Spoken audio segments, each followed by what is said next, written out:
morning. Good morning. It's Friday.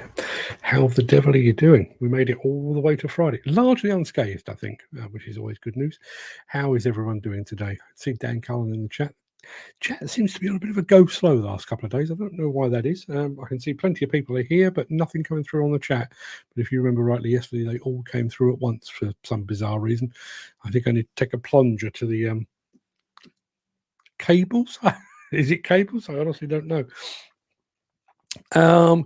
Slight change of format today because we no longer have the Excavator World Cup to worry about any longer because that was resolved yesterday. We declared Caterpillar as the World Cup winners. So the question of the day comes back. That question is going to come from Mr. Gary Mewhead as well. And I want to prep you a little bit. My after show monologue is about honesty and integrity, or more specifically, the lack thereof. It was inspired by the sad demise of Redhead Demolitions, which I reported on day before yesterday, and we'll be getting to all of that in the fullness of time. So while the chat is just sorting itself out, I'm going to do the thing. I'm going to roll the intro, post the question of the day, and I'm going to get this show on the road. And hopefully by the time I do that, the chat will start working. We shall see.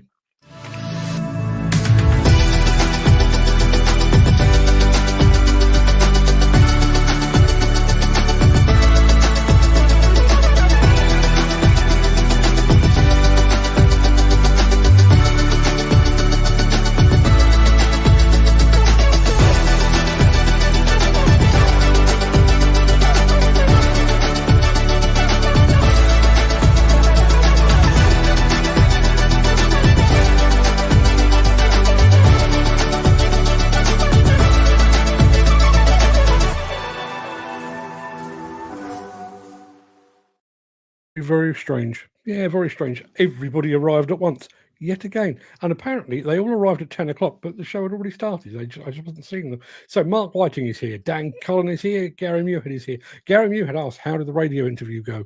I'll tell you when it happens. They pushed it back to Monday. They pushed it back until Monday. I don't know. I've been bumped for something that the BBC Radio Oxford consider more important, apparently. But I'll be doing that on Monday, so I'll keep you posted on that. Jim Turner's here. Our friend Footy is here. Peter McKenna is here. Morning. All have a great day and a great weekend. I think I'll be in hospital in the near future. Not getting any better on my own. Get well soon, my friend. Get well soon. Sooner the better. Footy says, I might have a job on Monday. I might have got my foot in the door at working adults at some point.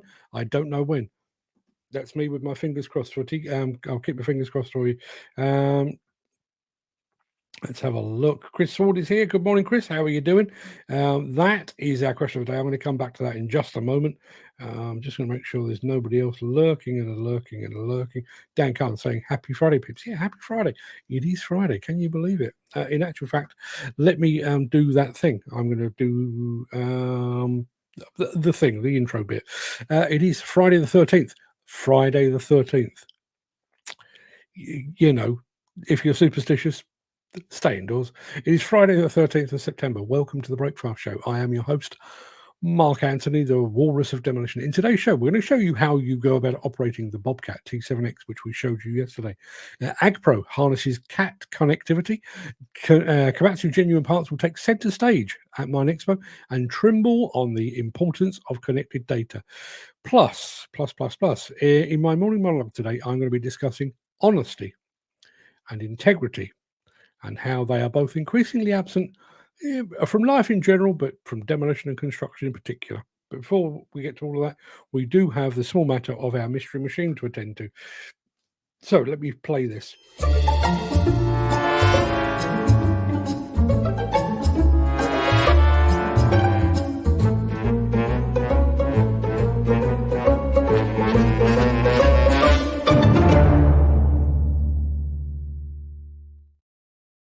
I'll show you that in just a second, but there we are. Gary Mewhead saying, sorry to hear that, Peter. Get well soon, pal. Absolutely, I would echo that. It is the 13th indeed, and there is Footy. Got my foot in the door, working at the docks in Plymouth. Going to let me know when the job is starting. Apparently it's £30 an hour, and there's 5 to 10 years work there. Fingers crossed again. Andy Hare is here. It's good morning, Andy, all the way from sunny Leeds, rainy Leeds, from Leeds. Ken Hatter is here from That's not snow, is it? Or is that just sun? It's hard to tell. But being Wales, it could be either of those things. Morning to you all. Yeah, Mystery Machine. I've already keyed it up, and this is. I'll be honest with you. I will be. What's the word? Astonished if anyone gets today's, because I've kind of spoon fed you over at the past few days, and I think it's time to make you work a bit. So that's the first bit. I'll tell you what, I'll even show you the second bit. That is the machine you're working with. If you've got anything on that, I would love to hear from you. Ken Hatcher with an update on the Welsh weather. It is sunny, but it is cold. I quite like that as a notion. Quite like that. Wouldn't want to be fishing in it, but the idea of sun and cold at the same time, yep, count me in. So while you're figuring out the Mystery Machine, it's time to welcome back the question of the day.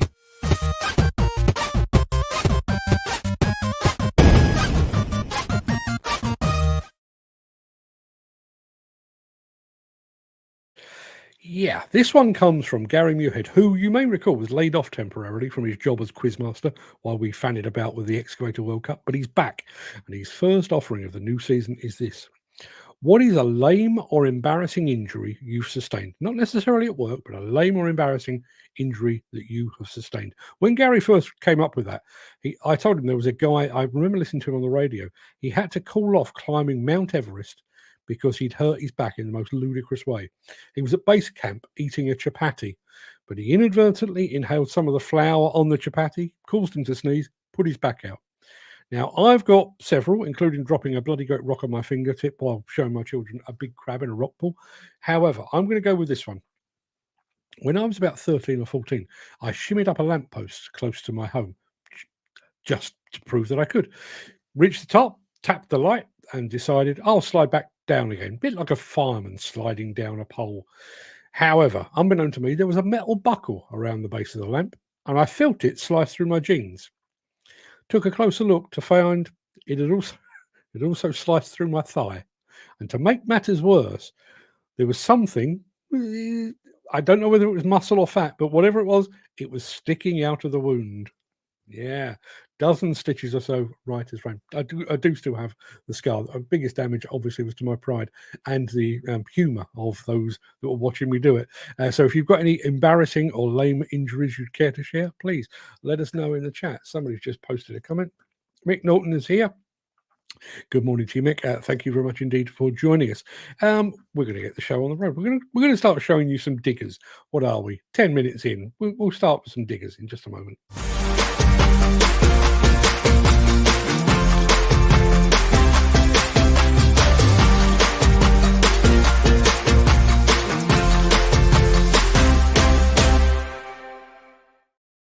Yeah, you might recall yesterday we showed you the control panel for the Bobcat T7X. Well, now they've launched another film which now shows you how to actually operate the machine itself.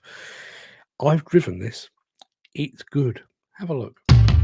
Besides its powerful, no emissions performance and ultra-low noise levels, one of the great things about the Bobcat T7X all-electric compact track loader is how familiar it is to operate. If you know and love traditional Bobcat loaders, you'll have no difficulty operating the new T7X. As always, consult your operation and maintenance manual for full instructions. First, let's take a look at the overall cab layout. Up above, you'll see the cab light. The radio is located directly below the cab light. There's a storage compartment in the upper left corner with a storage net and 12-volt power ports for charging electronic devices. The emergency stop button is at the bottom of the left cab column, underneath the left control panel. If necessary, push the button to initiate an immediate shutdown of travel, lift, and tilt. At the top of the right cab column is the touch display. It provides operating information and control over machine settings. A rear-view camera system also integrates with the touch display for optimal job site visibility. For more information on the 8-inch touchscreen display, watch our complete T7X touchscreen how-to video. To the right of the touchscreen, you'll see the heat and air conditioning controls with fan control, air conditioning activation, defrost, and temperature control. Let's look at the machine functions on the left control panel. You'll find buttons for the windshield wiper, windshield washer, and dual direction bucket positioning. This feature keeps the bucket load at a consistent angle throughout the lift cycle to reduce spillage and improve operator efficiency. Press the button once again to engage single direction bucket positioning for the up direction only. The LED will let you know that the function is on. Press it a second time to engage dual direction bucket positioning for lifting both up and down. 2 LEDs on the button will light. Press the button a third time to disengage dual direction bucket positioning. Moving to the right control panel, you'll find the power button you'll use to start the machine. To start, press the power button and wait for the LED to turn on. The operate button activates the Bobcat Interlock Control System, or BICS, enabling all loader functions. The power off button is directly to the right of the power on button. Be sure to park the machine on a level surface. Fully lower the lift arms with the attachment flat on the ground and press the button to turn the electrical system off. Then you can raise the seat bar, unbuckle the seat belt, and exit the loader. The light activation controls all exterior working lights. Press once to activate the front working lights and rear tail lights. Press it twice to add rear work lights. Press a third time to activate the side work lights. To turn off all the lights, press the button a fourth time. The parking brake button is below the power off button. Press it to engage the parking brake. Slowly move the joysticks forward and backward to check that the traction is locked. Press the operate button to disengage the parking brake. The selectable joystick control button enables you to select ISO or H pattern controls. ISO is enabled by default, but if you prefer H pattern, press the button to change control styles. An LED lets you know the current selection. A peak power control dial helps you control the available power to increase overall efficiency or boost performance for the task. Rotate the knob clockwise to increase power. Rotate it counterclockwise to decrease the power. That's a brief look inside the cab of a Bobcat T7X all-electric loader from Bobcat. For more information, see your operation and safety manual or visit bobcat.com. Right, straight into the chat. Mick Norton says, don't like the Bobcat over-dependence on cab clutter, but don't let's forget they are also working on the heads-up display, so possibly taking away a good deal of that at some point in the not-too-distant future. Gary Mewhead says, who put the fire extinguisher there? I've got to be honest, I didn't see where the fire extinguisher was. Yeah. Chris Ford says there's a lot of button pressing on the Bobcat. I think you're absolutely right, but I think that's part of the modern take. Goes back to something that Jim Turner says on a regular basis. When did we ever lose sight of just having a stripped down machine that would just do the job?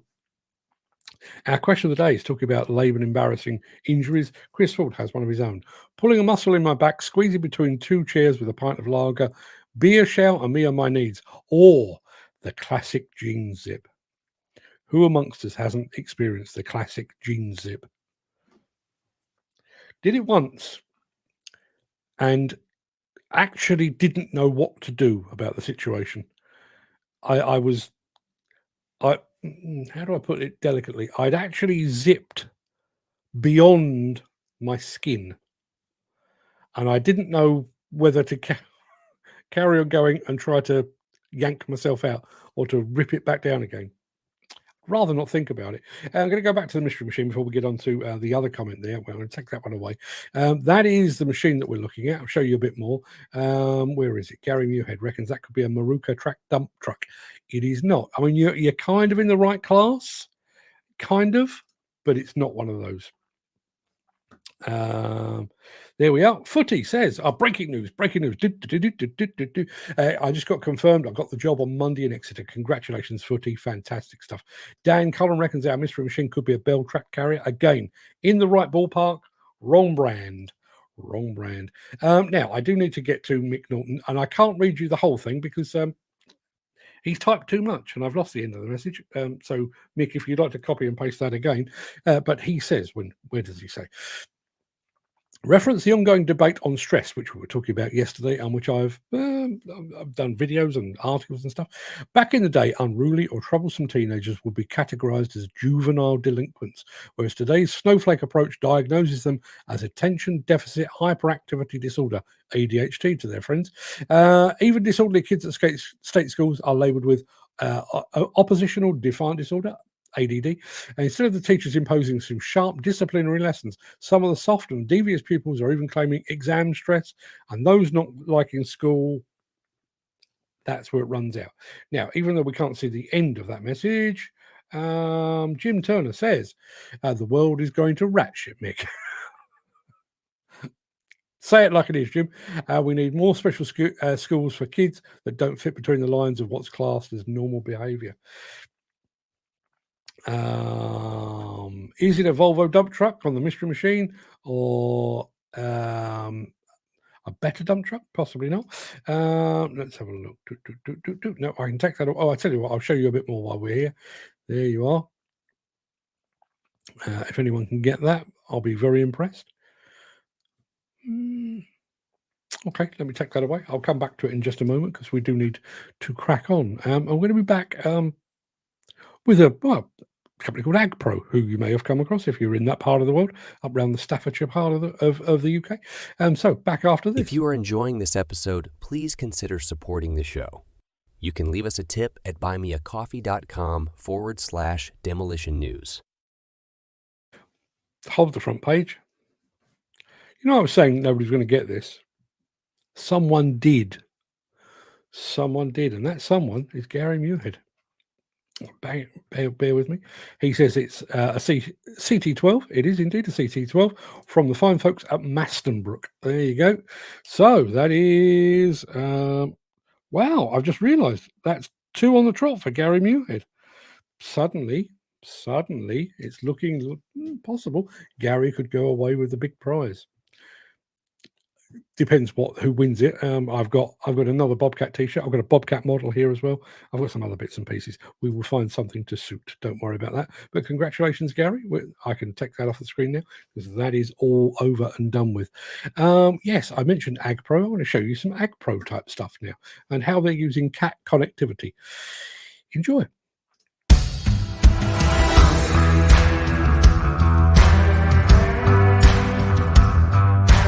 I'm Phil Swinnerton. I'm the operations manager here at AgPro. AgPro was formed in 1996. We started off as a service supporting industry, and in time we were able to pick up some dealerships for quarrying and recycling machinery. That's led us to today, where we're supplying into major blue chip quarries, small recycling yards and small contractors. We're based in Tamworth in Staffordshire, and we're covering the majority of the UK with most of our brands. We've took on board the CAT connectivity because we believe this helps us to aid our customers. As we know in our industry, it's so important to minimise your downtime. Having the CAT connectivity, it just provides us as the main machinery provider another angle to make sure that we can reduce that downtime. The PL542 device with VisionLink is a low-cost solution for our customers. The installation takes only a few minutes. The device is plugged directly into the service port of the engine, and in total it is only a 5 to 10 minute process. Through CAT connectivity, we can have early identification for various fault codes: low severity, medium severity and high severity. These fault codes can be sent via notification via email, the app or text message. Because we get an accurate fault code with an accurate description, it gives us a good idea of what's wrong with the machine to begin with. We get the fault that's occurring to the part in question and the type of fault that's happening. So that may be under voltage, over voltage. That allows us to have a good idea what we're going to, so we can liaise with fitting and get the right parts to the right place at the right time. The customers have found it quite amazing really that we're able to know something's wrong with their machine before they've even realised.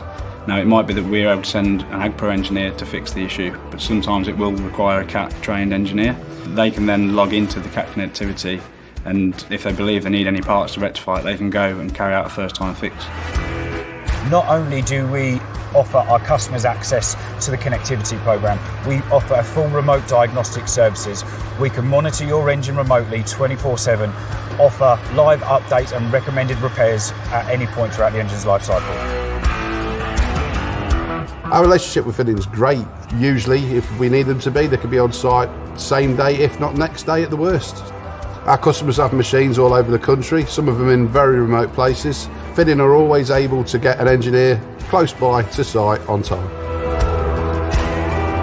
Since we've been able to install the CAT connectivity systems to the machines, this has helped us work closer together, because we're able to go out and carry out fixes, and then equally we can relay information back to Finning to help them, and in turn that helps our customers.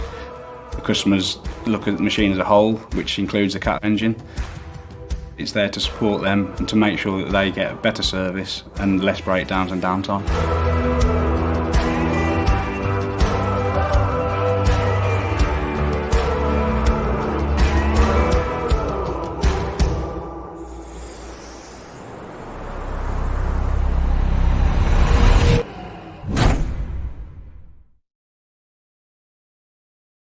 Yeah, nice film.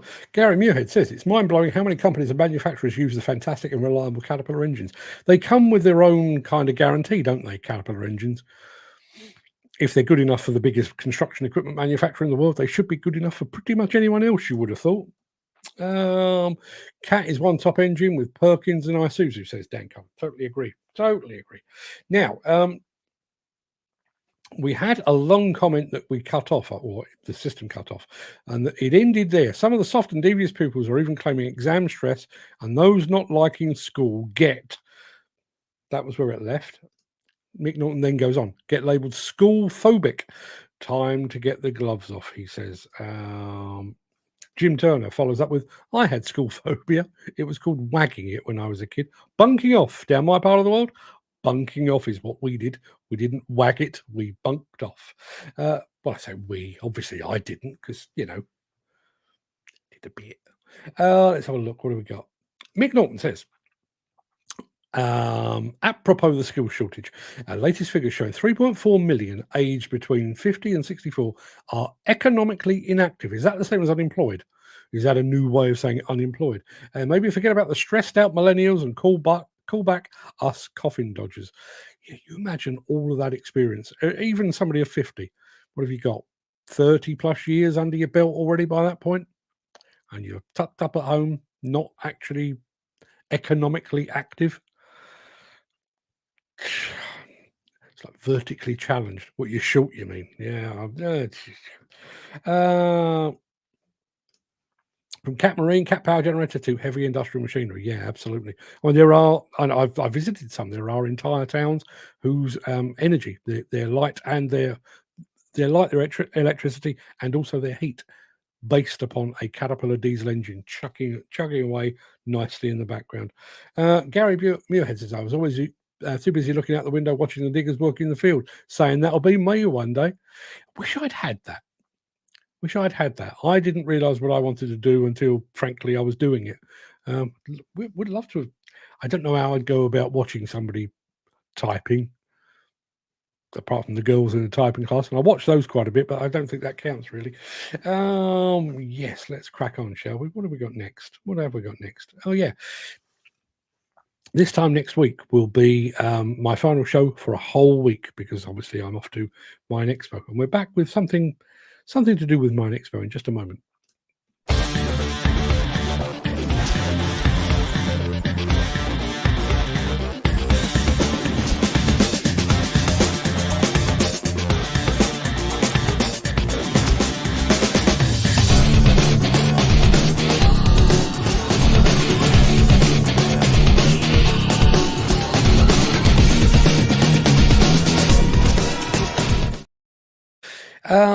I will get to the Minexpo related bit with Komatsu in just a moment, but I do need to share this from Jim Turner, who says the trouble with this modern world, and he does it in inverted commas to highlight the fact that he's clearly cheesed off about it. They want to say everyone is equal. Well, they aren't. There's rich, poor, clever, thick, academic, practical, able-bodied, disabled, behaving, naughty. So we definitely aren't the same. So folk on different levels as they go through life and should be encouraged to play to their individual strengths. Here.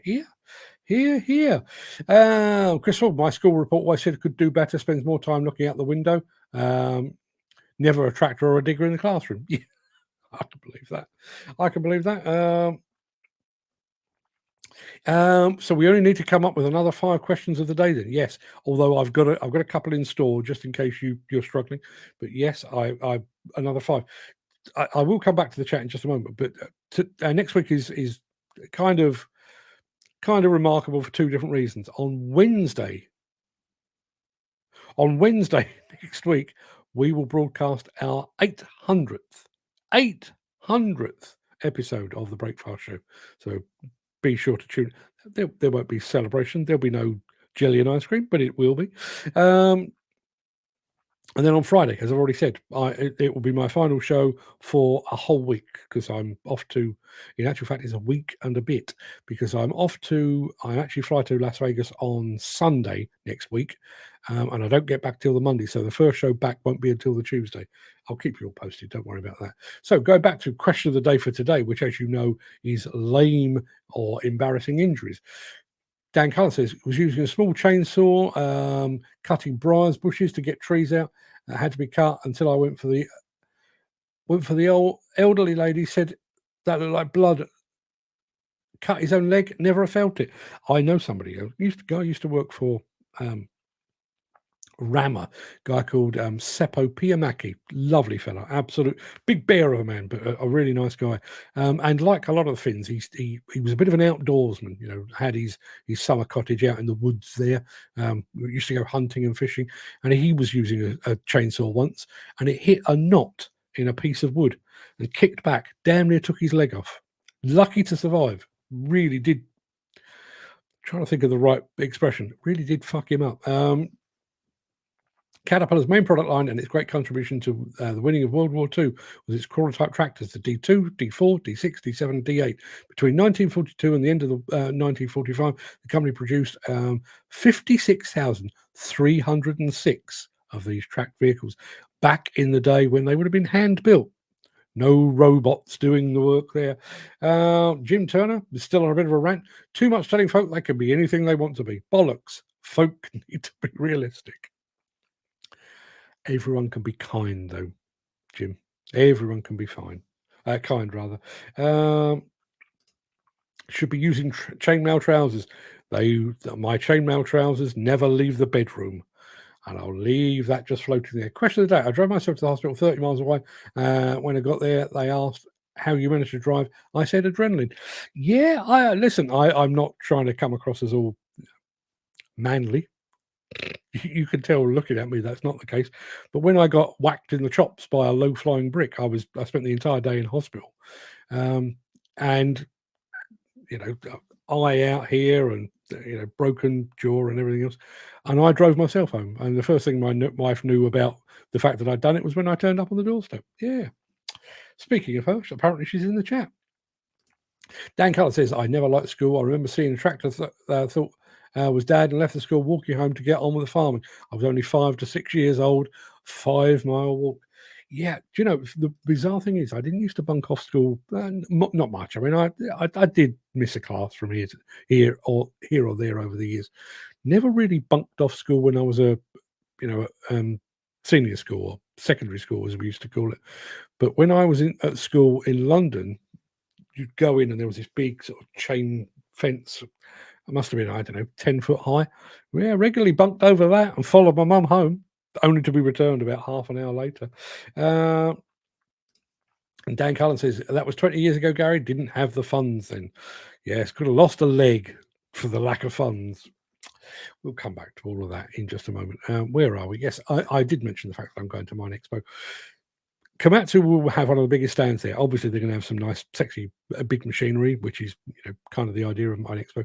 We've already said one of the things they're going to be focusing on is rebuilding machines. They're also going to be focusing on their genuine parts, like this.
Yeah, looking forward to catching up with the Komatsu mining team. Fine bunch of ladies and gents they are. Going back to our question of the day, lame and embarrassing injuries. Question of the day says, Jim Turner was using an electric planer, took a big scoop out of my finger. Chipped 2 of the 3 blades of my finger, hasn't grown as long as the other one because I chipped the bone. Ow. Mick Norton wearing shorts and stood astride the upper track section of a Cat DH trying to sledge out the master pin when the sledge head shattered many bits entering the inside thigh areas, but thankfully avoiding my genitals. Thankfully, yeah. That would have put a dent in your day. I bunked a lot, went to get the bus, but bus used to pick up a few people at the same stop. So I used to hide in a ditch, change clothes and go to the farm or up the road for the day. It was great times. Missed those old fogies and the yarns he had. Loved it as it was 14 to 16. Hated school. I absolutely loved school. Absolutely loved it. Not, I'm not trying to play the academic card here because frankly, you can tell I'm not one of those. But all of my mates were there. All of my girlfriends were there. Girlfriends and girlfriends. I just absolutely love it. Jim Turner says, Tora disking my back, lifting digger buckets onto my pickup at Dartleymore. Chris Forden will know where I mean. Darleymore. It says Darleymore, Darley. Knowing Jim as I do, that may well not be pronounced Darley. He lives just outside Venus. The language is completely different. Footy says, I hate school like a vengeance. Really detest it, being what I am.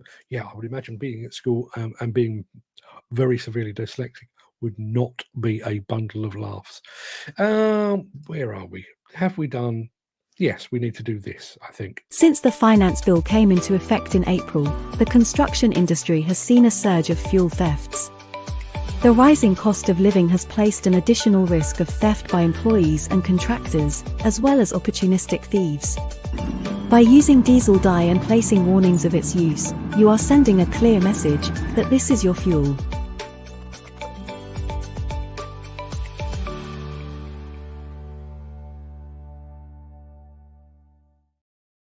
Gary Mewhead's answer to his own question of the day today is one of those things that you really, really would love to catch on camera. Taking a leak on an electric fence. It was shocking. Never done that again. I bet you haven't. Okay, that's all of that. So yes, we've already seen a bit of cat connectivity, and I'll come back to the subject of connectivity in just a moment. You know, whenever we talk about on-site briefings and toolbox talks and the fact that some of the people actually on those sites, English is not their first language, there is a kind of a miscommunication or there's a loss of communication because they're not all speaking the same language.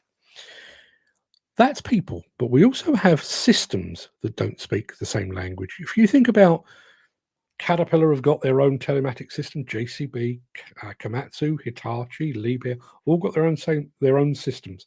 If you think about Trimble and Cytec and Leica, they've all got their own systems. Connected data is a really, really big deal. And here's Trimble to explain precisely why.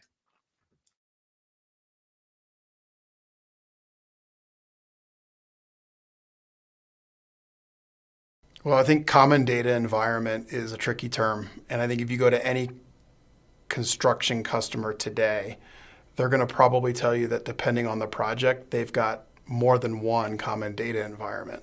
Because the nature of construction is such that you've got all these different stakeholders coming together for a construction project that will never happen again. And on the next project, it's a different group of people, and they all bring their own data environment. They all think theirs is the common data environment, and that may only exist for a project. A common place to store project data. This could be cost data, this could be schedule data, this could be design data. But then when you start talking to customers, there is one thing that is that's coming up and very common, which is common is a myth. There is not one place where data is going to come and sit together. Data is going to be in different sources. The best anyone can do is connect the data. You have native sources of data. It might be the map source, for example. Why would you move that source to yours if you could just connect to that and use it where it is? The other challenge we face is that the concept of the single source of truth is an important concept, but it depends on the persona. If you're an accountant, the ERP is your single source of truth.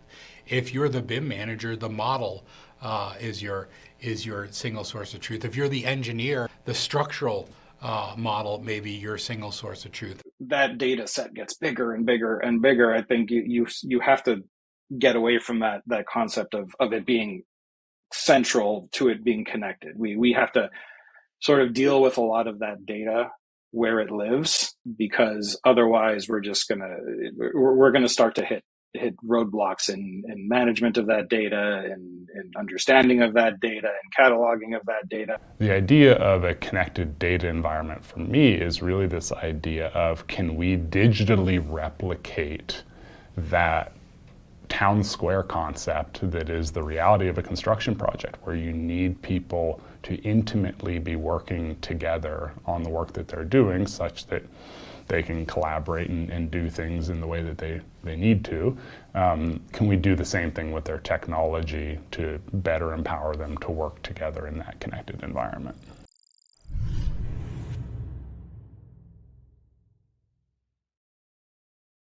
From connected data to accidental injuries. Jim Turner has another one. Slipped my wrist. Good God. Slipped my wrist while playing a game, throwing bricks in a rusting old bucket as a kid. Lucky it didn't catch a vein. Yeah, you're damn lucky it didn't catch a vein. I do remember. I was at school with a guy, Lance, his name was. Only Lance I've ever met, but yeah, a guy called Lance. And his dad worked at the Old Mint. I don't even know what the Old Mint did. I don't think it made coins, but it may have done. Not a million miles from where I'm sat right now. There was a lot of metal work used to go on there, and the whole the back area, which I guess would have been a field at some point, but it was very, very run down, and they dumped a load of stuff in there. My mate Lance got an air rifle for his birthday or for Christmas one year, and he said, "We're going to the Old Mint. My dad's going to let us in because there's like an old galvanized bucket at the end, and he reckons there's a rat living in there." So we went to the Old Mint, and I was given the job of kicking the bucket over so that my mate Lance could shoot the rat that lived in there. So I walked over, I kicked the bucket. I reckon there was 40 rats in there. You've never seen two people move faster in your life.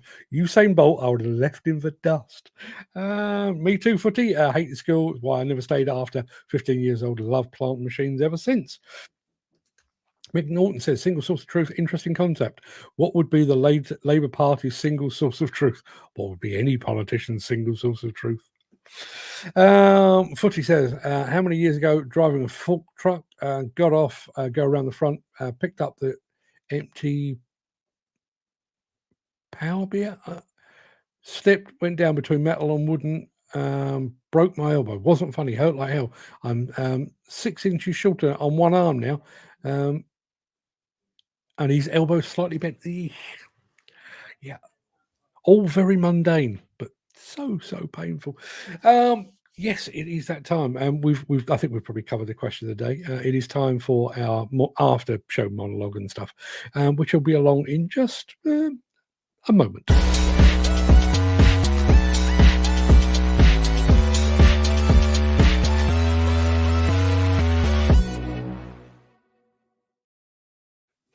Today's morning monologue was inspired, at least in part, by the sad demise of Redhead Demolitions, which I reported on yesterday. However, what I'm about to discuss, something you'll see play out pretty much every day in life and in demolition and in construction as well. Let me know if you can relate. It's not particularly long one, but it's long enough. So keep the chat going, and I'll be back to you in just a moment. From the day we start school, we are told to work hard and play fair. We're told that cheats never prosper and that honesty is the best policy. They instill it in us as children. Follow the rules, show respect, and success is sure to follow. We grow up hearing these principles like they're gospel, and we carry them with us into adulthood, expecting that the world will somehow operate under the same fair rules that we learned in school. And yet, as time passes, as we step out into the real world, especially in industries like construction and demolition, we learn something very different. The reality hits hard. Good guys often finish last. Cheats actually do prosper. Those who abide by the rules suffer, while those who bend, break, and manipulate them are the ones who thrive. You walk onto a site for the first time, fresh out of school, and you think you're ready. You believe that hard work and doing things the right way will get you to the very top. It doesn't take long for you to realize that this industry isn't a meritocracy. It's a game. And like any game, the winners aren't always the best players. They're the ones who know how to manipulate the rules. They're the ones who cut corners, make backdoor deals, and grease the right palms. In the demolition and construction industry, you see this play out every single day. You've got companies bidding on projects, promising the world, undercutting the competition with impossibly low prices. You think to yourself, there's no way they can deliver. You think to yourself, there's no way they can deliver on that. And you're right, because they don't. They cut costs wherever they can, compromise on safety, use substandard materials, or delay projects until they're forced to renegotiate at higher prices. But do they face consequences? No. They get the job, they make the money, and they move on to the next project. Meanwhile, the honest companies, the ones who play fair and bid what the job is actually worth, are often left in the dust. They lose out because they can't compete with the underhanded tactics that are so prevalent in this business. They follow the rules, pay their workers fair wages, and ensure their projects meet safety standards. But at the end of the day, that integrity costs them. It costs them contracts, it costs them jobs, and it costs them their future in the industry. And it costs them their future in an industry that doesn't reward honesty in the way that we were promised as kids. And you see it everywhere. The little guy, the contractor who works his fingers to the bone to provide for his family, gets swallowed up by a bigger fish. And why? Because the bigger fish aren't playing the same game. And the system just turns a blind eye. There's too much money on the table for anyone to care about fairness or honesty. Take demolition, for example. You've got to clear out a site before anything new can be built. You've got asbestos, lead paint, and all kinds of environmental hazards. The law says you've got to follow certain protocols to dispose of all of this stuff safely. But that costs time and money. So what do some companies do? They take shortcuts. They don't bother with the proper disposal. They just bury it, hide it, move it somewhere else, and hope that no one notices. They don't play by the rules. But they save themselves a fortune. And what happens if they get caught? A slap on the wrist, maybe a fine, but nothing that actually hurts their bottom line. They actually factor it in as a cost of doing business. And here's the thing, these companies aren't just surviving, they're thriving. They're getting more contracts, expanding their operations, and raking in profits, while the ones who follow the law struggle to make ends meet. It's a rigged system, and it's a system that rewards the rule breakers, not the rule followers. So what does that leave us with? An industry where the honest guy, the one who refuses to cut corners or cheat the system, can't compete. He's left watching as his competitors, the one who break every rule in the book, pull ahead. The very principles we were taught as children, work hard, be honest, play fair, don't hold up. Not here. Not in a world where success is measured by how much you can get away with, not by how much you do right. And you have to wonder at the end of the day, is it worth it? Is it worth sticking to your principles knowing that they might be the very let me try that again. Is it worth sticking to your principles knowing that they might be the very thing holding you back? It's a question a lot of us ask in this industry, probably more than we'd like to admit, because it's tempting, right? To just give in, to play the game the way everyone else is playing it, to stop fighting against a system that's designed to reward those who cheat. But personally, I know what's more important. It's not about winning at all costs. It's about being able to look myself in the mirror and know that I did things the right way. But it's a tough call. In this industry, it always is. But maybe the real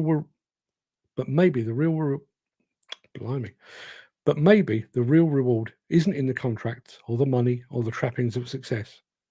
Maybe the real reward is knowing that no matter how crooked the game may be, you didn't let it change who you are. Right. Tidy my screen up, go back to the chat. What have we got here? Dan Carlin, going back to injuries. Question of the day. I remember standing on the back of a tractor. The frame of the power link box crushed my pelvis between frame of rear window of tractor as it went in a hole. Was sore for a few days. Doctor said I was lucky. Very lucky I wasn't heavier built. Ouch, ouch, and ouch again. Question 8. In a drunken attempt at suicide, a mate of mine jumped off Rochester Bridge, but the tide was out and he ended up to his armpits in mud with 2 broken legs. Pleased to say he's still around today. That's awful, but funny.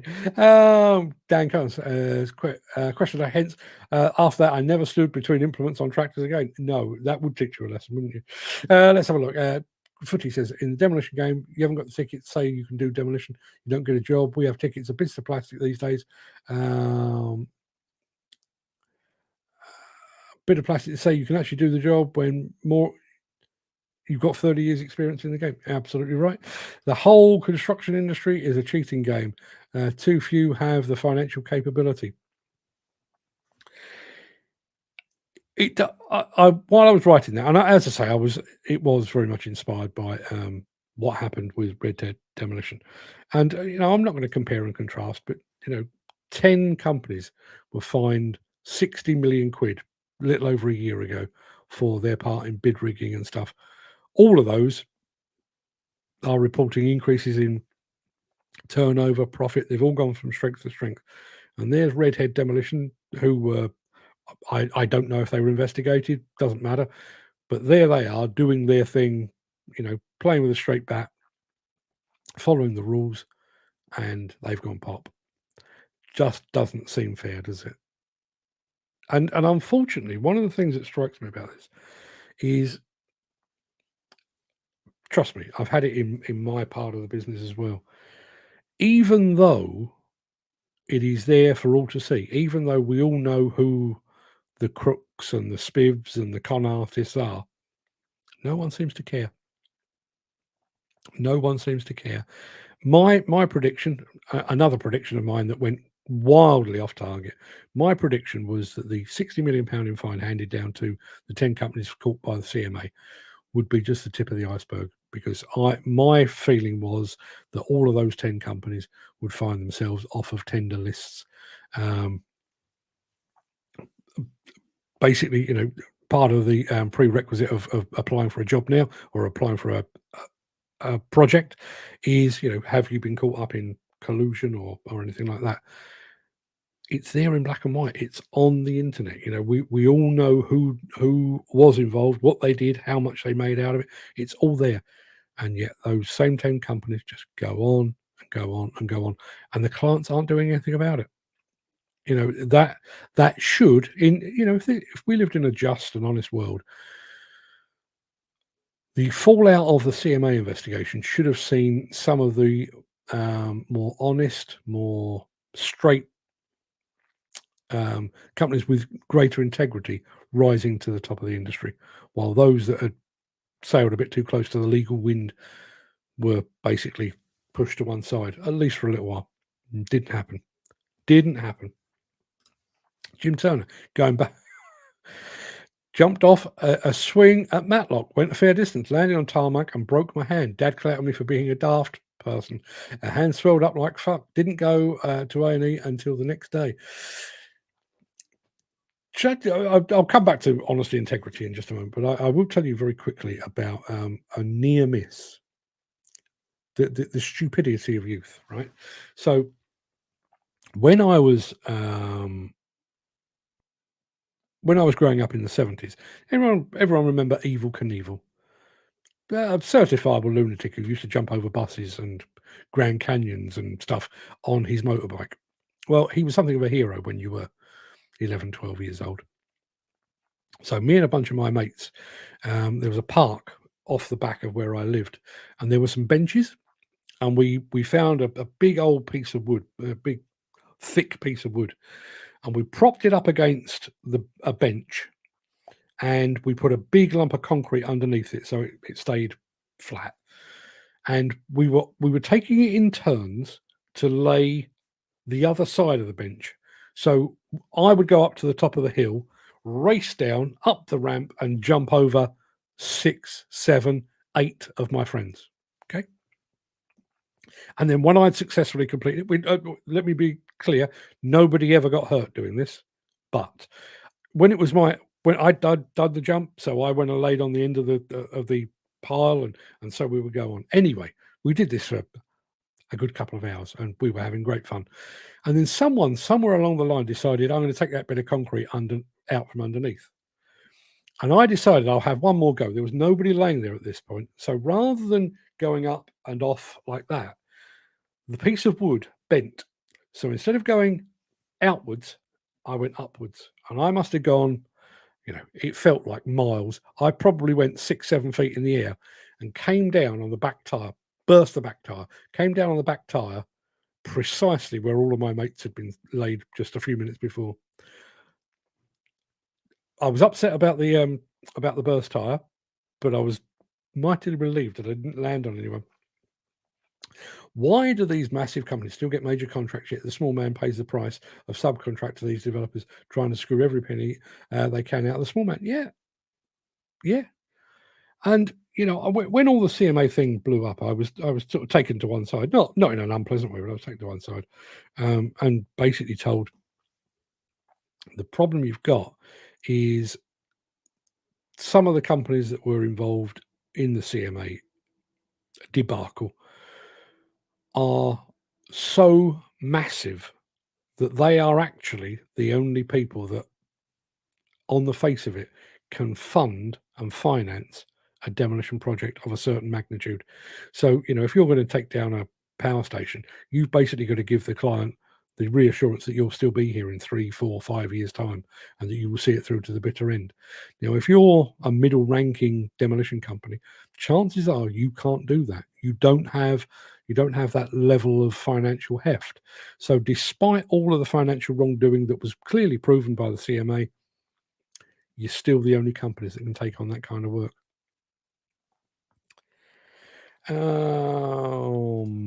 Are these big contractors stopping the small man from taking on a job? Yeah, in a roundabout way they are, yeah.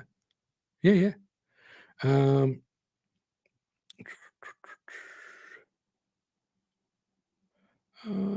Where are we? Dan Cullen remembers Evil Knievel. He was a nutcase. Yes, he was an absolute lunatic and seemed to have broken every bone in his body. And you looked at him and thought, well, that'll be that then. And about 6 months later, he'd be back. Yes, I've decided I'm going to jump the Grand Canyon.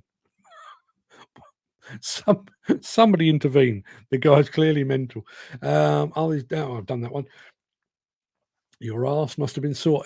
Funnily enough, I was riding a rally chopper. So rather than landing on my backside, I actually landed on the back of and kept it under control because, obviously I was magnificent at these things. I landed kind of on the seat was that shape. So took it on my lower back. Not a problem at all. But whoever I landed on would have been in a whole world of pain. Yeah, I would have caved in their rib cage and no mistake, even though I was a skinny kid. Not so skinny anymore, obviously. I'm going to recap very quickly because next week is notable for a couple of reasons. Wednesday, 800th show. Who'd have thought it? Who'd have thought it? I wish I could find which show it was, but I do remember saying on show number 2, 3, or 4, something like that, I will do this show for as long as COVID lasts, and then I'll go back to the day job. So you've probably got this for another couple of weeks. I said 4.5 years ago and still doing it. So we've got that 800th show. And then we've got the hot Friday next week, i.e. a week today. I'll be calling a premature halt to proceedings on the Mystery Machine League table because I won't be here for the end of the month. So we're going to call it a halt. As it stands at the moment, Dan Cullen, I think he's on 9 points. Myself and Mr. Mewhead are both on 6. Jim Turner has got himself 3. Alex Latham has got 3 as well. So all to play for. All the old chopper worth a few pounds now. Yeah, there was a little time not so long ago where I actually considered buying one.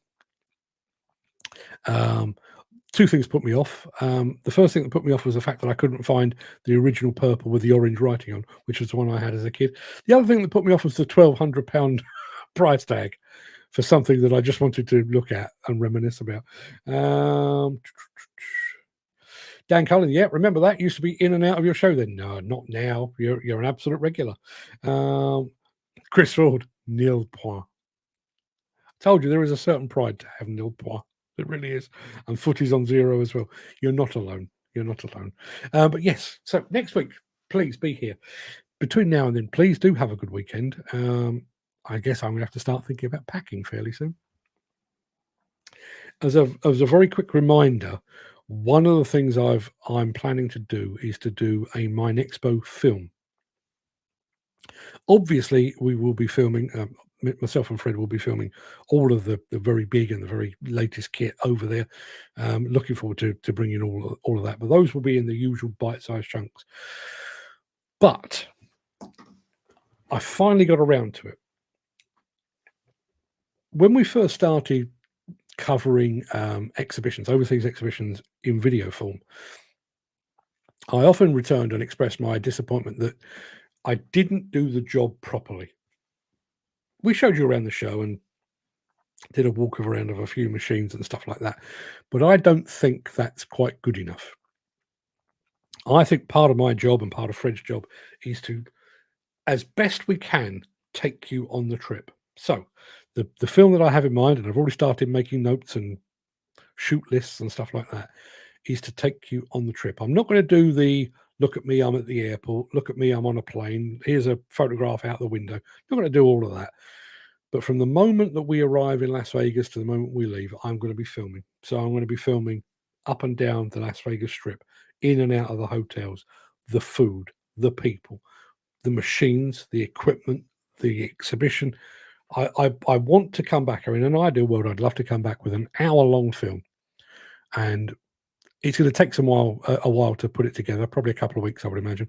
But literally, one Wednesday evening, we'll just gather around and we'll do a watch party. I'll play the film and you can watch along so you can experience what a Minexpo is like. Got that planned. So, yeah. Dan says, have a wonderful day, guys. Weekend. Getting ready for test this afternoon. See you on Monday. Have a joyous weekend, guys. Stay safe, and stay happy. Sound advice indeed. And Gary Mewhead, our winner of today's Mystery Machine, says, have a good weekend, people. I echo, as I often do, everything that both Gary and Dan have said. Thank you very much indeed for your company. Hope you've had a good week. Going to be another good week next week, I hope. And I'll be back on Monday, bright-eyed, bushy-toed. Monday, I'm doing the interview with BBC Radio Oxford, assuming that they don't push me back. It won't interfere with this because it's going to be first thing in the morning. So Monday morning, I'll be back for more of the same. I hope to see you then. Have a good weekend.